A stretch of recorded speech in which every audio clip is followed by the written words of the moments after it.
All right, we're live once again here at Data Mastery Marketing for Modern Growth. I'm Jason, the CEO. The other Jason, or Jason Squared, as our team likes to say, our VP of Business Development's here. And another, what I feel is going to be a great episode. I came up with this idea for this episode of this topic because I'd asked a gentleman on the phone the other day, like, do you realize how many just prospects you're missing out on? This was a manufacturing company, B2B business. And I was surprised. They were getting like over 1,000 clicks on their website every month. Their conversion rate was minuscule, which is normal for B2B businesses. A lot of people just go on there to grab information.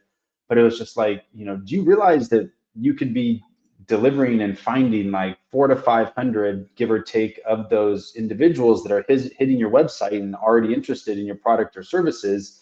And he was just blown away. Like, he didn't even know that technology existed. And it's like, yeah, you're literally losing buyers every single day, every single week. Right. And you don't even know it yet, right? And that's where this topic came from. I mean, you lost a buyer this week. Hell, you probably lost multiple buyers this week and didn't even know it. And first and foremost, the biggest way to solve this problem for businesses is to utilizing a pixel. And I'm not just talking like a Facebook pixel or Google pixel, because those are black box audiences. You don't get to see it, touch it, do anything with it. But utilizing either our pixel or another company's pixel, utilizing a pixel that is going to identify a good portion of that anonymous traffic, deliver it back to your SDRs or your sales team. So that way you can call and follow up with these individuals and deliver value. I mean, most B2B businesses, they're selling high ticket products, high ticket services. It's not realistic to have somebody have somebody convert right off that first click.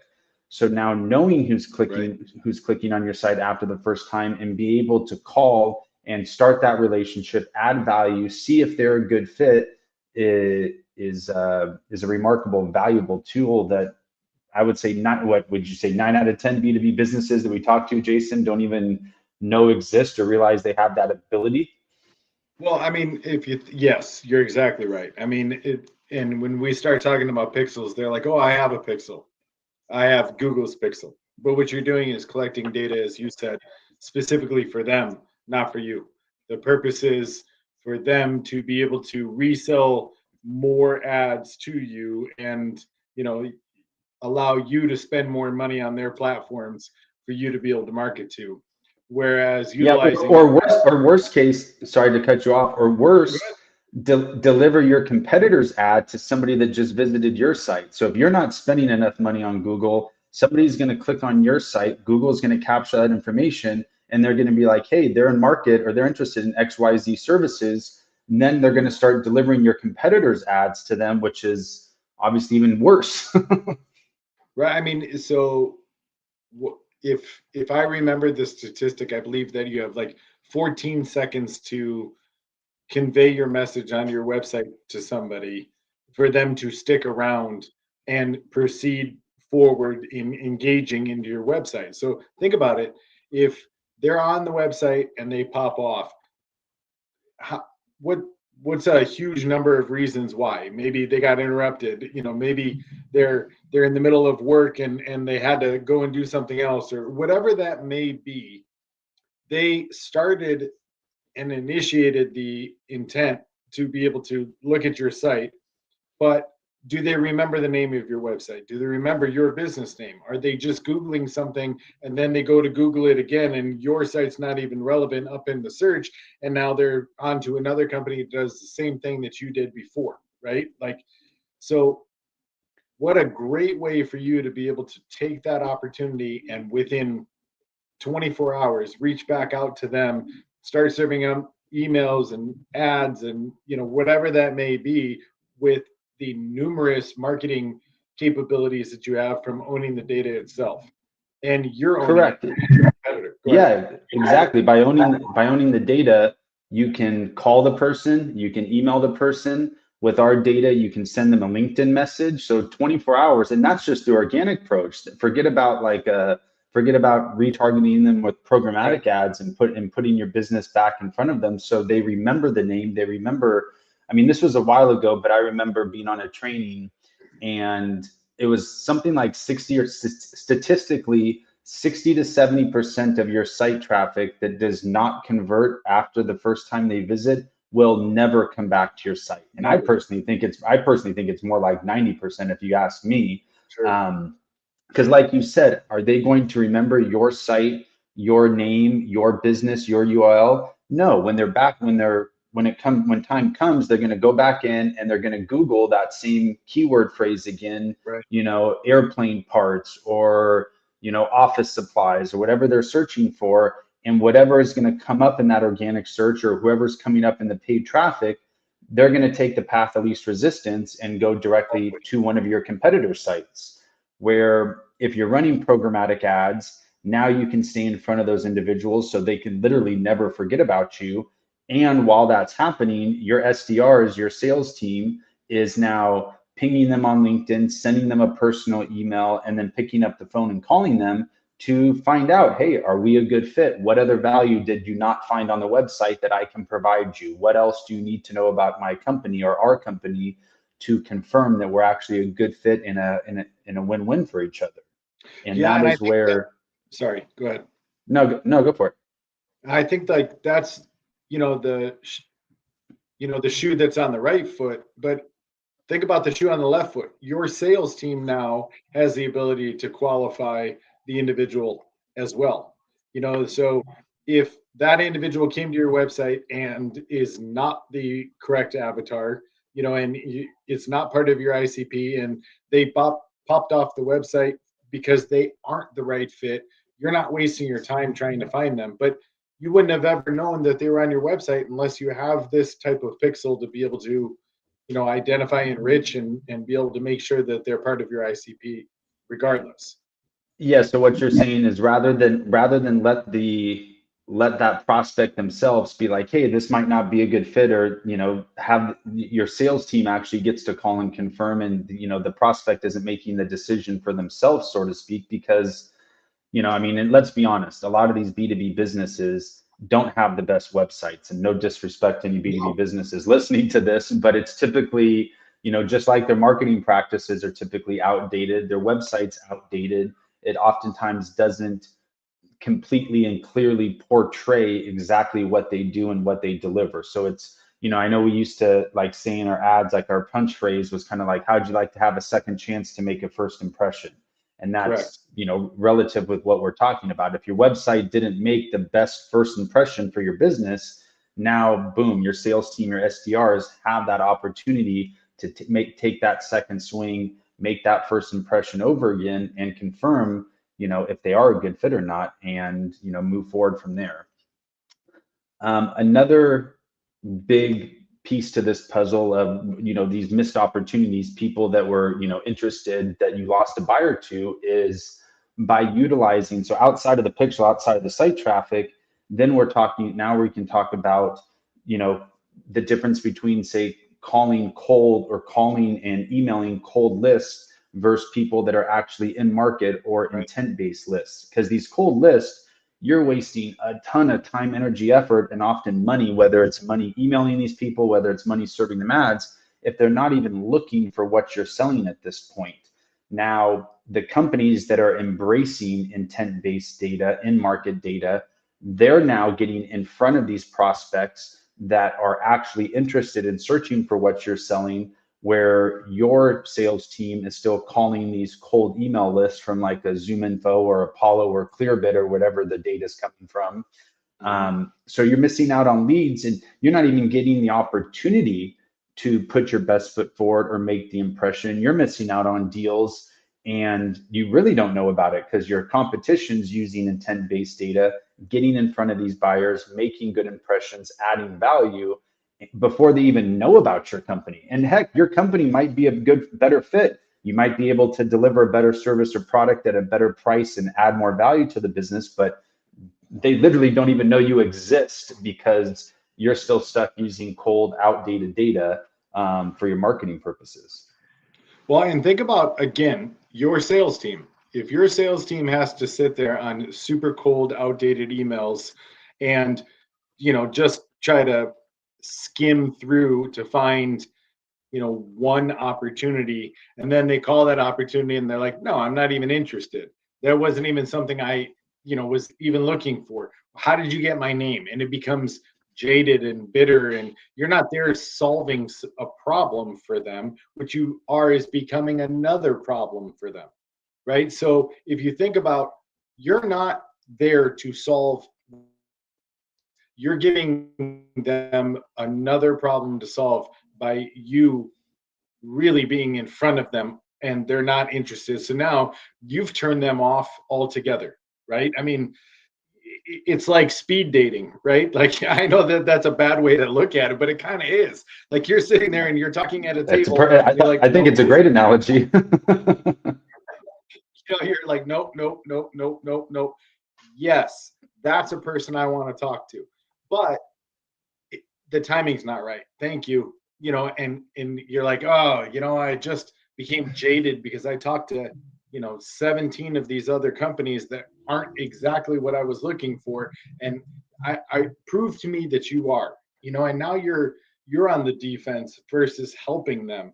So if they're searching for what you're doing online, you're able to identify that information and then reach out to them. That warm call, that warm email is much more receptive, and you're able to actually start a better conversation because you're solving a problem that they're searching for online.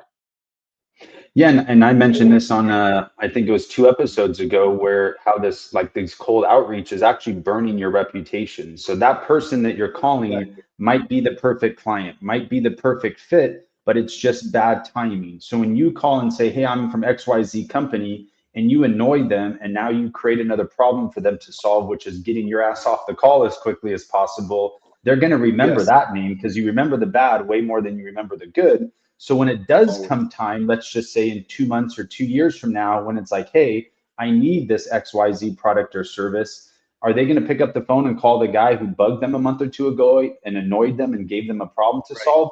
No, they're going to go start calling your competition. So there's that, like, long-term, like, intrinsic kind of like devaluing of your business by still doing cold calling and cold email and like just frustrating and bugging people, because they could be your perfect client. They could be a company that needs your product or services, but just has bad timing. And now you left a bad taste in their mouth by bothering them at the wrong time, where there's ways that you can reach out to those individuals, and I don't want to say bother them, but connect with them at the right time. I mean, high ticket sales, B2B businesses, looking for long-term contracts, big ticket items, which most B2B businesses are. It's about relationship and timing, right? So Always. if you can get those are literally the two key factors. So if you can get the timing right, that significantly increases the chance to build that relationship. Now, if you mess up your timing, you're just tanking your chance of building that relationship. And that's one of the biggest things I think, is so important. And we want to continue to stress to prospective clients or anybody listening, whether you're working with us or whether you're not, there's ways to find the right data based off timing, based off people that are actually visiting your website or actually searching for what you're selling. And if you can get the timing right, the rest kind of just snowballs and falls into place way, way easier. Way easier. And you know what? You get what you pay for. And I don't mean to be rude, but I talk to clients every single day, and they come to me and say, okay, well, your X price and your competitors A price. And this, you know what? They're $700 to $1,000, and they send me a list, and I can go ahead and feed it and start sending out emails to them. And I send out 1,000 emails a day, and I get about a 1% open rate. Wow, really? You get a 1% open rate. Okay, so out of that 1% open rate, how many of those do you convert? And they're like, I don't know, maybe 5 to 7 of these convert to a call, and I maybe close one. I'm like, okay, how much work did you just do to be able to get that every single month, that one client? And if that's 100% cold, how much easier is it to convert a warm client, right? So, I mean, we talk about this all the time. You and I, on a daily basis, could be emailing out to B2B customers and just hoping and praying that somebody's going to want to chat with us, or we can utilize our service and what we do and how we do it and come up with a list of individuals that book a call with us. I mean, I much rather have somebody book a call and have a intent to be able to show up to the call. I mean, think about the show rate of these. Our show rate's significantly higher because there's intent. They were looking for what we're doing. They're showing that they have an interest in what we do. Now we have to feel out and make sure that the two companies are the right fit for one another. That's different. I'd much rather have that conversation than, a conversation with sitting there on 5 appointments booked in my day and none of them show. And I will say that we do talk to a lot of companies that they have a calendar, no shows. Yeah, and if they do show up, they're to like kind of coerce somebody to show up or convince them to show up. That how good is that going to do you? Because I mean, you've been on these calls where it's like somebody's actually on the call with you. Like there's a warm body on the other side of the Zoom link, but they're over here typing an email, answering their wife's or their girlfriend's text. Like they're kind of half-assed, involved in the call. Where if you take somebody that's like, hey, look, I'm looking for this. I'm looking for what you guys are selling. I mean, it's a much more impactful call. It's a lot better use of our time versus just, trying to, for sure. I mean, we've talked to several businesses recently where they're like, I mean, a 1% show rate's horrific, but let's just say even a 1% open rate on emails is just, horrific or god awful. But, even a 20% rate. I mean, I looked at our current email, blast going out right now. Us personally, we're like at an 82% email open rate on our current emails. Our clients are averaging somewhere around a 50% open rate. So it's like, you're sending out 1,000 emails per day. That's 500 people opening up an email, seeing your company, seeing your name, seeing your brand, getting warmed up for that time when you are going to pick up the phone and call them. It's like, hey, this is Jason from Data Accelerator. Oh, nice. I've opened up 2 of your emails. I just haven't had a chance to click. I've been kind of busy. Oh, perfect. Well, I just want to call and follow up. What interests you about the email? What was, what are you in the market for? What can we help with? What can we add value to your business for? It's a much easier call than, hey, this is Jason with Data Accelerator. And they're like, who? What's this? Click. Yeah, exactly.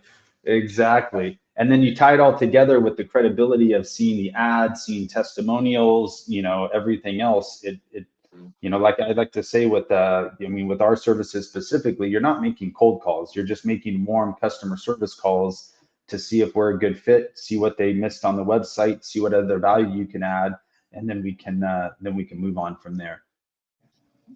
So perfect. I mean, I think that's we're trying to keep these under 20 minutes and we're about 18 minutes. Anything else that I forgot or we forgot?